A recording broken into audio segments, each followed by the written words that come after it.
एका गावच्या शेतकरी पोरासोबत असं काय घडलं मॉलमध्ये ते त्याच्यासोबत घडायला नव्हतं पाहिजे. ओम नमो आदेश भावानो, काय विषय माहितीये का?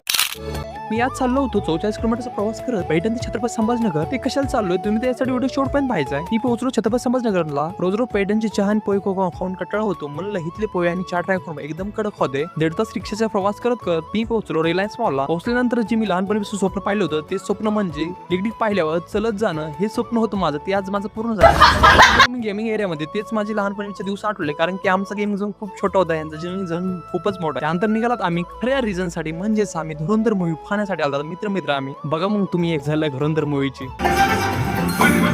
इंटरव्ह्यू झाल्यानंतर आम्ही बाहेर आला. त्यानंतर मला कप दिला मित्रांना. मला वाटलं कॉफीचे.